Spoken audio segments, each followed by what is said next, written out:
आज हम लोग वैज्ञानिक दृष्टिकोण और आज प्रोजेक्ट बेस्ड लर्निंग पर जोर दिया जा रहा है।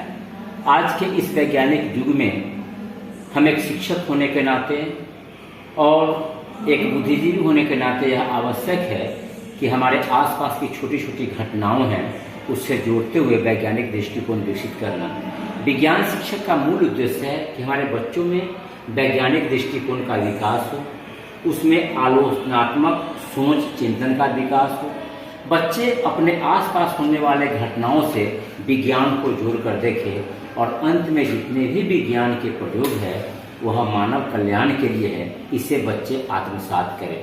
तो विज्ञान शिक्षक को चाहिए कि जब बच्चों के बीच विज्ञान का शिक्षण कार्य कर रहे हो तो वे छोटे छोटे नो कॉस्ट जिसमें कोई लागत नहीं है उसके आधार पर उन्हें ऐसा प्रयोग करना चाहिए ताकि बच्चे जो है विज्ञान को समझ सके, विज्ञान में क्यों कब कैसे है इसे आत्मसात करें।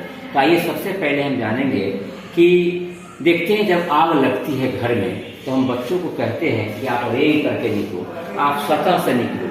इसके पीछे का लॉजिक क्या है? इसके पीछे का लॉजिक है कि जब आग लगती है तो जो ऊपर का ऑक्सीजन है वो पहले खत्म होता है, उसके बीच का खत्म होता है और नीचे बचा होता है। तो सर्वाइवल के लिए, जान बचाने के लिए नीचे को रेंग करके, नीचे झुक करके सर उसको भागना चाहिए ताकि ऑक्सीजन मिले और जान को बचाया जा सके।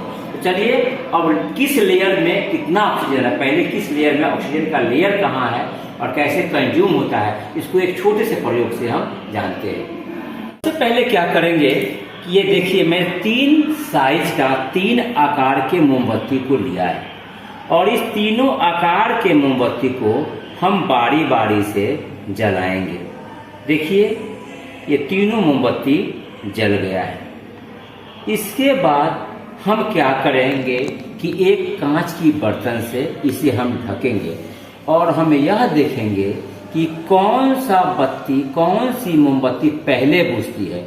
इससे स्पष्ट हो जाएगा बच्चों में कि जहां, तो बच्चे बहुत ध्यान देंगे गौर से। देखिए ये 3 आकार की मोमबत्ती है और इस तीनों आकार की मोमबत्ती को मैंने जला दिया है और इसके बाद मैं एक कांच के बर्तन से इस तरह से ढक दिया। ध्यान दीजिए यहाँ कि देखिए सबसे पहले देखिए ये बड़ी जो मोमबत्ती है बुझ गई, अब ये 2 जल रही है। देखिए उसके बाद जो मिडिल साइज का है वो बुझने की स्थिति में मिडिल साइज का बुझ गया और उसके बाद सबसे अंत में जो छोटे आकार के हैं वो बुझ गया।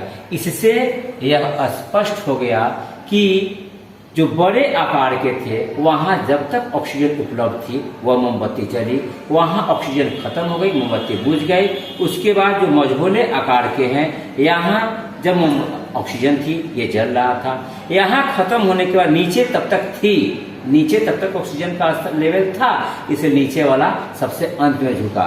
यानी अगर यहाँ आग लगी है तो हम कोशिश करना चाहिए कि झुक करके, इसी सिद्धांत पे हम बच्चों को कहते हैं कि जब घर में आग लगती है तो नीचे, सबसे नीचे हम झुक करके उसको निकलना चाहिए ताकि ऑक्सीजन की उसको उपलब्धता हो और उसको सर्वाइवल हो सके, जान बच सके। तो ये छोटे प्रयोग कक्षा कक्षा में करके बच्चों को ऑक्सीजन के स्तर को बता सकते हैं कि इस तरह से आग जो है ऑक्सीजन के साथ जलती है। जहां ऑक्सीजन उपलब्ध है वहीं जलना संभव होता है। कोई भी चीज दहनशील पदार्थ ऑक्सीजन की उपस्थिति में जलता है। धन्यवाद।